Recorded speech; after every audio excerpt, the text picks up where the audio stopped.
말씀을 우리 여기 법이죠. 제 법인데 사실 저는 이렇게 복잡한 걸 뭘 하는 걸 싫어하는 성품이라 참 읽으면서도 뭘 이렇게 그냥 뭐 저희는 제사를 많이 지내가지고 뭐 동서 백서 뭐 복동가 해가지고 이렇게 뭐 음식도 여기 놓고 저기 놓고 그거 다 순서가 있더라고요. 그래서 아버님이 제사 지낼 때 이제 우리 형제들 이렇게 뭐 야 여기 놓고 여기 놓고 이거 다 이거 알아야 된다.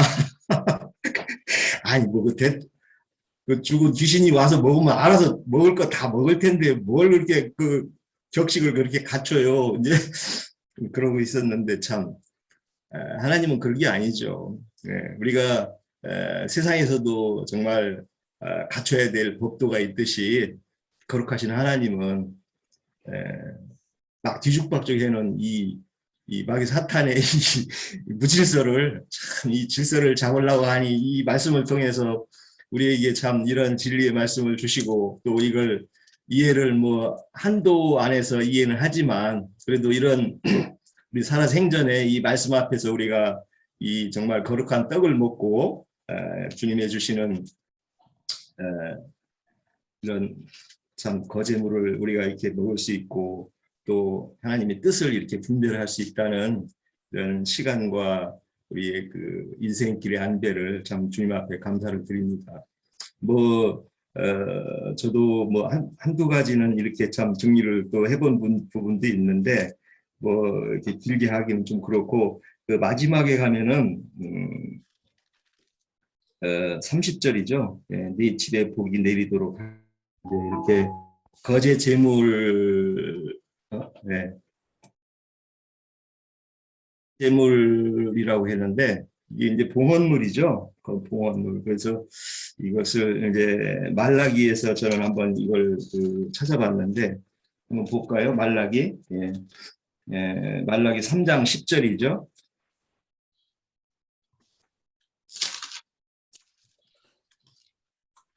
8절부터 한번 제가 읽어보겠습니다. 사람이 하나님의 것을 도둑질하겠느냐. 그러나 너희는 나의 것을 도둑질하고도 말하기를 우리가 어떻게 주의 것을 도둑질하였나이까 하는도다. 이는 곧 11조와 봉헌물이라. 너희 곧 온 나라가 나의 것을 도둑질하였으므로 너희가 저주를 받았느니라. 만군의 여호와가 이르노라. 너희의 온전한 11조를 창고에 들여 나의 집에 양식이 있게 하고 그것으로 나를 시험하여 내가 하늘 문을 열고 너희에게 복을 쌓을 곳이 없도록 듣지 아니하나 보라. 이걸 저는 뭐 세상 그 목회 사역자들이 참 그 복을 쌓을 곳이 없을 정도로 이렇게 이 세상 축복을 주는 걸로 참 그런 그 오해된 말씀으로 강론하거나 이렇게 그 증거하는 말들을 많이 우리가 잊지 않고 있는데 참 이것이 하나님 앞에 어떤 도둑질이고 많은 사람들을 모아 예배당이나 성당이죠. 그런 곳으로 모아가지고 하나님이 받지도 않는 이 11조를 물질적인 11조와 이런 하나님이 받는 11조에 대한 분별을 이렇게 못하는 사람들이 이게 도둑질하는 거라는 그 말씀을 통해서 제사장들의 이 태도를 여기서 우리가 말라기서를 통해서 하나님의 이 참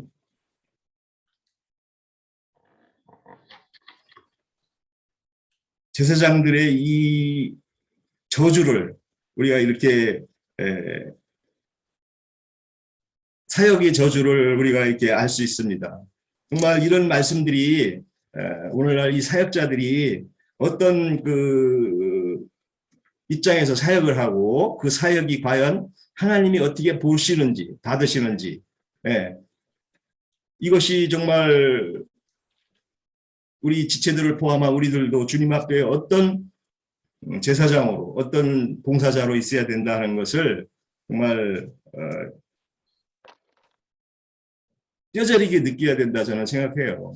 그래서 하나님이 주는 그 하늘의 신령한 복이 세상의 것으로 이렇게 변질돼 가지고 많은 그 사역자들이 정말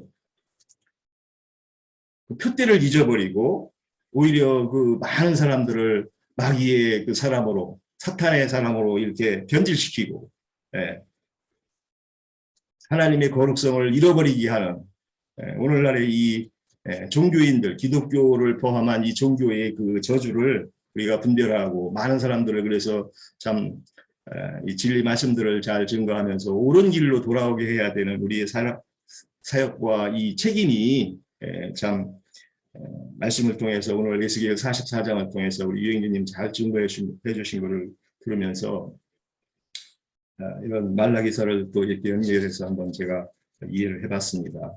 정말 이 사역자가 도둑질하고 사역자가 타락하게 되면은 그 온통 다 썩는 거죠. 예, 표대를 잃어버린 그런 사역이 되게 가지고 하나님의 뜻이 완전히 이렇게 뒤집어버리는 그런 그 영적 범죄가 오늘날 참 이 기독교 세상교회에 만연히는 하고 그래서 오히려 순수한 진리를 말하면 우리 진리들을 얘기하면 앞서가서 뿌려놓은 이 더 괴팍한 이 세상의 그 종교 그 큰 자들이 해놓은 이단 단체들이죠. 우리 한국에는 뭐 40 몇 개의 그 이단 단체들이 또 있다는데 기존 교단 말고도 그 사람들은 보면은 더 나아간 말씀을 가지고 사람들을 또 변질시키더라고요. 그래서 오히려 우리의 진리들을 더 세상교회 사람들이 오히려 이단 아니냐, 진리의 전도를 완전히 더 막아버리는 거죠. 그래서 그 여기가 이제 우리 그 에스겔에서도 보면 세마포와 그 양털을 가지고 비유를 했는데 그 세마포를 입은 사역을 하라고 했는데 우리가 계시록에 보면은 이 마귀 사단의 이 사역자들로 예표된 음료도 그 세마포를 입고서 이렇게 폐역하고 꾸민 것으로 치장을 했다는 거예요. 참, 이 마귀 사역자가 이 마귀가 어디까지 이 말씀을 쫓아와서 변개를 시키고 그 꾸며서 이렇게 하는지 제가 한번 읽어보겠습니다. 계시록 18장 16절이죠. 18장 16절. 네. 이르되 화이토다 큰 성이여 세마포 옷과 자주 옷과 붉은 옷을 입고 금과 보석과 진주로 꾸민 것인데 이렇게 꾸몄다는 거예요. 꿈이 있다는 이것이 이게 폐역이라는 것이거든요. 폐역. 예. 그런데 이 거짓 사역자들의 안에 있는 음녀 체계 안에 있는 이 세계가 이게 세마포로 옷으로 가장을 하고 있으니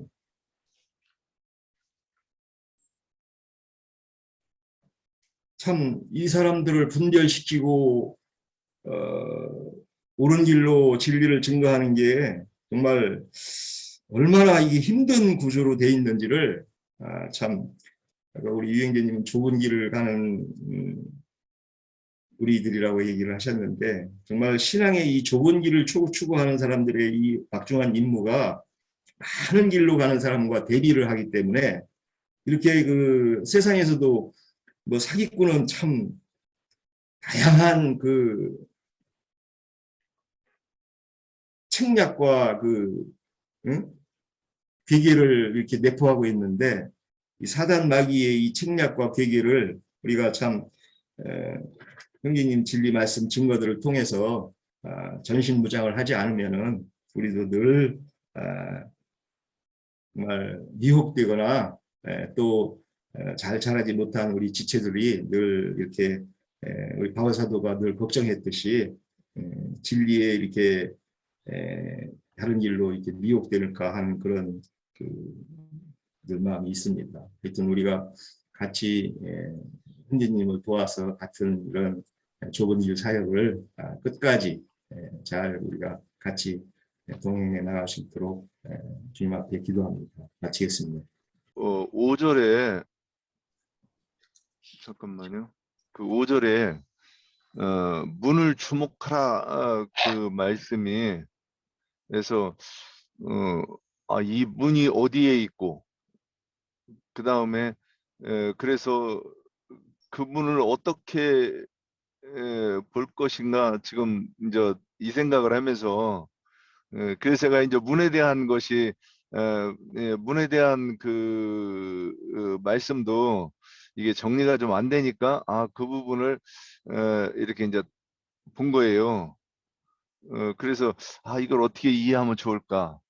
근데 여기에 이제 나오는 말씀 중에서 전심으로 주목하고 이런 말씀이 나오니까 그러니까 또 이 성소의 입구와 끝에 보면 성전의 입구와 성소의 출구를 전심으로 주목해서 보라 이 말씀을 듣고 이제 이 부분을 누가 설명해 주면 좋겠다 이 생각을 하면서 이제 봤습니다. 근데 성전의 입구와 또 성소의 출구에 대해서 얘기하는데 그 앞쪽에서 보면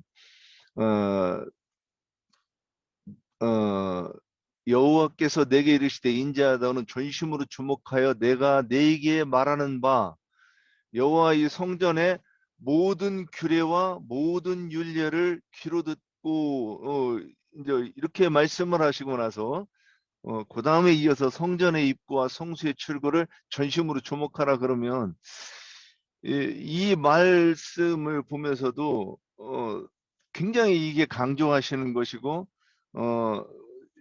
전심을 다해서 이게 주목해야 될 거라고 지금 말씀하시는 거라고 일단 보이니까요.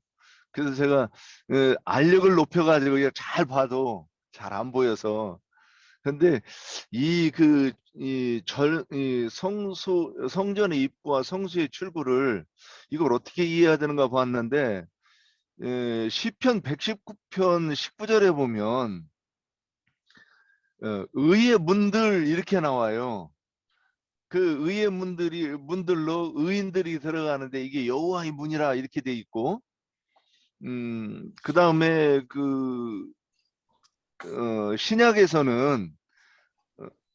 신약에서는 뭐라고 돼 있느냐? 좁은 문으로 들어가라. 좁은 문은 생명으로 인도하는 문이다. 이렇게 되어 있어요. 그래서 이 두 곳의 말씀을 가지고 이렇게 보면서 명확하지도 않고 그렇지만은 이게 증인들을 일컬어서 이게 또 성소의 문이 되고 성전의 문이 된다고 하는 것인가 이렇게 생각을 하면서 좀 봤습니다. 이 부분에 대해서 이건 질문으로 이렇게 드리는 거니까 한번 이제 나중에 또 누가 대답해 주시면 좋겠습니다. 네, 거기에 대해서 같이 좀 나눈다고 할 것 같으면 우선은 성전, 여기에서 말하는 성전의 입구하고 성소의 출구라는 것은 성전의 구조 자체를 지금 우선은 그림을 두고 우리가 생각을 해야 될 것 같아요. 그래서 성전의 입구라고 할 것 같으면은 이제 그 안뜰을 이제 바깥뜰에서 이제 안뜰을 들어가면 이제 성전으로 들어가는 길인데 그 안뜰에 들어가서 그 성전의 그 남문을 통해서 이제 안뜰을 들어가죠. 그러면은 거기에서 성전의 입구라고 할 것 같으면은 성소에 들어가는 아니면은 안뜰에서 들어가는 그 성전에 들어가는 남문 입구를 얘기를 하는 것이 아닌가 하는 생각이 들고 성소의 출구라고 할 것 같으면은 지성소를 출구니까 이제 나가는 문이지요. 나가는 문이니까 그거는 북문이 되지 않을까 하는 그런 생각이 그렇게 해서는 이해를 했어요. 그래서 안뜰로 해서 들어가는 성소에 들어가는 그 현관문과 또 지성소를 들어가서 그 밖으로 나가는 북문 그 부분을 얘기하는 것이 아닌가 저는 그렇게 이해를 했습니다. 그리고 또 이제 이왕 이제 말을 시작을 했으니까 저는 여기 3절에 대해서 44장 3절에 대해서 왕은 왕인 까닭에 안길로 이문 현관으로 들어와서 거기에 앉아서 나 여호와 앞에서 음식을 먹고 그 길로 나갈 것이니라 하고 말씀에 되어 있어요. 그랬는데 이제 저는 이것이 이제 유 형제님과 조금 달리 이해를 한 것이 저 역시 이것이 질문도 될 수 있고 또한 저의 생각을 더 전하는 쪽으로 해보겠습니다. 왕이라고 여기서 한 거는 우리가 보면은 에스겔 34장이나 37장에 보면은 다윗 왕을 비유를 해서 말씀이 거기에 나와 있어요. 그러면은 34장 24절에 볼 것 같으면 23절 24절을 보겠어요. 내가 한 목자를 그들 위에 세워 먹이게 하리니 그는 내 종 다윗이라. 그가 그들을 먹이고 그들의 목자가 될지라. 나 여호와는 그들이 하나님이 되고 내 종 다윗은 그들 중에 왕이 되리라. 나 여호와의 말이니라. 그렇게 말씀을 하셨어요. 그러면은 여기에서 내가 말하는 한 목자는 이제 예수님을 이제 얘기를 하는 것이라고 생각이 되어지고, 그러니까는 예수님을 예표한 다윗 왕으로 여기는 이해가 되어져요. 이 문구에서는. 그리고 또 이제 37장에 가서 보면은 37장 24절에는 내 종 다윗이 그들의 왕이 되리니 그들 모두에게 한 목자가 있을 것이라 했어요. 그러면은 그들 모두에게 한 목자라고 할 것 같으면 거기에는 다윗 왕도 포함이 되거든요. 이스라엘 백성과 다윗 왕도 거기에 포함이 되면서 한 목자가 있을 것이다 하는 저기로 해서 한 목자라는 것은 역시 또 예수님을 이야기하는 것으로 이제 우리가 이해가 돼요. 그렇기 때문에 여기서 다윗 왕도 여전히 통치자로서의 왕이다 하는 것으로 생각이 되어지고, 또한 그러나 반면에 예수님이신 한 목자를 예표한 그 왕이다 하는 것으로 우리가 이해가 되어지는 걸로 그렇게 저는 생각을 했어요. 그렇기 때문에 여기에서 왕이라 하는 것은 통치자, 이 나라의 이스라엘의 한 왕이다 하는 것으로서 이해를 해야 되는 것이 아닌가. 그리고 또 여기에서 말하는 안길로 이문 현관 하는 것은, 안길이라는 것은 여전히 안뜰로 통과하는 그 성소에 들어가는 그 현관 문을 얘기하는 것이 아닌가, 결국 남문을 얘기하는 것이 아닌가, 그렇게 이해가 되어졌고, 그리고 또 우리가 제사장들은 역시 그 숭배를 하기 위해서, 하나님을 섬기기 위해서 지성소까지 들어가는 그 권리를 여기 사독 그 자손 그 레위 사람들에게 주었다는 말씀이 이제 나오잖아요. 그러는데 거기에서도 그 직분을 지킬 사람은 안뜰문에 들어올 때에 하고 또 돼 있어요. 그럼 이 안뜰문이라는 것은 결국 성전의 그 성소에 들어가는 건 현관문, 남문이 아닌가, 그렇게 이해를 해봤거든요. 그렇기 때문에 결국은 여기에서 안뜰문으로 들어가는 여기와 3절에서 이 문 현관으로 들어가는 그 문이, 왕이 들어갈 수 있는 문은 같은 문으로 저는 이해를 그렇게 했어요. 그래서 여기에서, 그래서 3절에 말하는 왕은 이 나라를 통치하는 그냥 그 왕이 아닌가, 저는 그렇게 이해를 했습니다. 이제 지금 중심은 이거예요. 육체가 된 죄인들을 버리고 떠나 하나님의 영광이 그 모든 죄인들에게 그분의 신이 다시 돌아와서, 즉 하나님의 영광이 그분의 전으로 돌아와서 그분의 전을 영광스럽게 하는 게 내용이에요. 그런데 그 하늘의 문 하면은 당시 28장에 보면 야곱의 이상에서 베델 하나님의 집, 하나님은 천상에 위에 계신 하나님이신데 지상에 야곱을 통해서 세울 야곱집이 결국은 이제 베델의 하나님의 집이 되는 이상이기 때문에 곧 야곱의 12지파들의 거처가 하늘의 문인 것이죠. 하늘의 문이라는 건 지상의 교회를 말하는 거예요. 그러니까 결국은 결국은 교회에 대한 이상과 계시를 지금 말하는 것이다. 이렇게 이해를 하시면 되겠고, 우리 윤영재님이 지금 질문까지 했기 때문에 좀 복합적으로 말씀을 좀 나누고 떠나야 되겠네. 천국문의 문지기들에게는 열린 문을 주셔요. 베드로에게 천국 문의 열쇠를 주신 것으로 이제 신약엔 상징이 됐어요. 이것은 에덴의 동문으로 들어가는 그 문을 막은 그룹들의 때는 끝났고, 즉 말하자면 저주받은 무너진 성전 바벨론으로 사로잡혀간 예루살렘 성문은 다 불타고 이제 그만이에요. 그리고 예수 그리스도의 때가 되어서 구속자가 오셔서 예언대로 구속을 이루신 후에 부활하셔서 살려주는 영이 되어서 모든 구약을 이기는 자들인 지천사들과 함께 믿는 이들에게 임하시면 여호와의 영광이 돌아오시는 거예요. 그게 구약 성경 전권의 예언이에요. 그러니까 이게 이제 계시록에서는 필라델피아 교회의 사자에게는 열린 문을 주신다 그랬고, 주께서 한번 열어놓으시면 누구도 닫을 수 없고, 주님이 한번 닫으시면 그 누구도 열 수가 없다 그랬어요. 이게 하늘의 문이라는 것은 즉 예수 그리스도의 성령께서 주시는 계시를 받아들이는 사람의 핏부림 받은 영을 의미하는 건데, 유대교의 랍비들에게는 하늘의 계시를 닫고 그래서 천국의 직분을 뺏어버리는 거예요.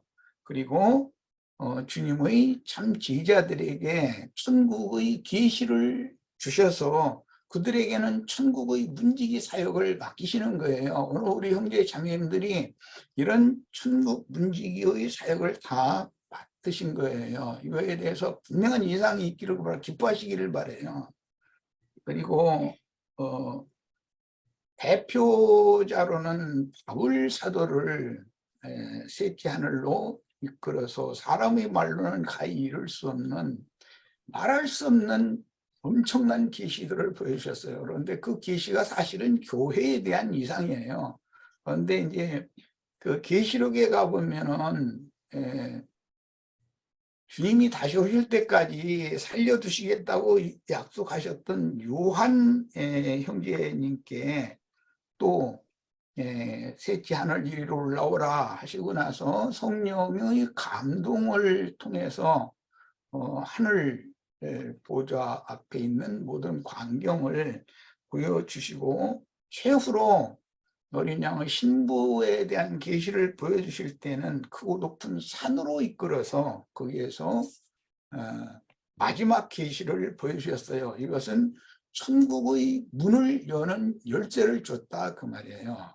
우리 형제 자매님들이 오늘 이런 열쇠를 다 은혜로 받아서 세상 사람들이 아무리 노력을 하고 세상 교계 신학자들이 세상 없이 노력을 하고 공부 열심히 하고 뭐 해도 박사학위를 5개를 받았다고 자랑하는 사람까지 봤지만, 그런 사람에게도 하나님이 한번 닫아놓으시면 절대 안 열리는 거예요. 하나님이 열어주시는 은혜가 다 임하고, 우리 형제 자매님들은 이런 말씀들을 통해서 계시를 은혜로 다 받아들일 수 있는 축복이 임하기를 바랍니다. 내가 말이 좀 빨랐는데 이제 떠나야 돼서 그래서 그래요.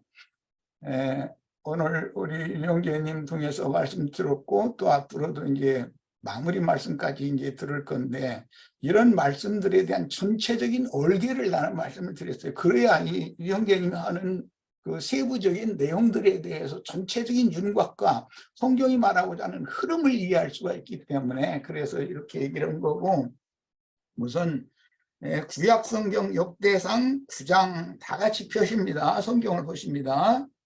9장 17절에서부터 27절까지 문지기들에 대한 그 새성전의 문지기들에 대한 예언이 나와요. 이게 얼마나 중요한 말씀인지를 꼭 마음에 이게 담아두시게 하려고 이 말씀을 같이 읽어보고 떠나도록 하겠습니다. 자, 찾으셨죠? 역대상 9장 17절에서 27절까지 읽을 거예요. 문지기는 살룸과 압굽과 달몬과 하이만과 그 형제들이니 살룸은 그 두목이라. 이 사람들은 전에 왕의 문이라는 말씀 여기 나왔죠. 왕문, 왕의 문, 오늘 에스겔서에 왕의 문 얘기가 나왔잖아요. 왕의 문 동편 곧 레위 자손의 영의 문지기. 레위 자손의 영이라는 건 여기 그 심령을 말하는 것이 아니라 레위 자손이 거하는 진영을 말하는 거예요. 문지기이며 왕의 문이라는 것은 곧 레위 자손들의 진영의 문과 같은 것이다, 이런 말이에요 지금. 그 다음에 고라의 증손 에비아삽의 손자 고레의 아들 살룸과 그 종족 형제 곧 고라의 자손이 수종드는 일을 맡아 성막 문들을 지켰으니 그 열조도 여호와의 영을 맡고 그 들어가는 것을 지켰으며. 여호와의 영을 맡고라는 건 명령이라는 여기서는 뜻이에요. 영이라는 말은 하나님의 그 영을 맡았다라는 것은, 즉 결과적으로는 뭐 이제 영이라는 말이 명령이라는 영도 되지만 또 영적인 영이라는 그런 의미도 되겠죠. 예수 그리스도의 새 영을 맡은 걸 말하는 거니까. 여호와께서 함께 하신 엘르아살의 아들 비나스가 옛적에 그 무리를 거느렸고 무엘 셰미아의 아들 스가랴는 회막 문지기가 되었더라. 택함을 입어 문지기가 된 자가 모두 212이니 이는 그 향리에서 그 보게대로 기수된 자요 다윗과 선견자 사무엘이 전에 세워서 이 직분을 맡긴 자라 그랬어요. 저희가 그 자손이 그 반열을 쫓아 여호와의 전 곧 성막 문을 지켰는데, 이 문지기를 지금 교체시키는 얘기를 하는 거예요. 에덴 동산 동편의 문을 막고 있던 그룹 천사들, 그 계보인 유대교의 저명한 랍비들에게서 그 직분을 빼앗아버리고 예수 그리스도의 제자들에게 그 직분을 지금 새로 바뀐다, 지금 이 말이에요. 예, 오늘 우리 형제 자매님들이 기독교계의 신부 목사들의 직분을 어떻게 하나님이 패하시고 주님의 참 제자들인 형제 자매님들에게 이 직분을 새로 맡겼는지에 대해서 아주 큰 감명을 받으시기를 바라는 마음으로 이 구절을 지금 읽는 거예요. 왕궁에서 첫날을 사는 것보다 여호와의 집에 문지기로 하루 사는 것이 더 좋다고 그랬어요. 다윗은 그렇게 사모했어요. 우리 형제 자매들 문지기 되는 이상이 이게 예사로운 일이 아니다라는 그 이상이 있기를 바라요. 이 문지기가 동서남북 사방에서 꼬고 향리에 있는 형제들은 이래마다 와서 함께하니 이는 문지기의 두목된 레위 사람 넷이 기묘한 직분을 맡아 하나님의 전 모든 방과 곳간을 지켰습니다. 저희는 하나님의 전을 맡은 직분이 있으므로 전 사면에 유하며 아침마다 문을 여는 책임이 있었더라. 오늘 우리 형제 자매님들에게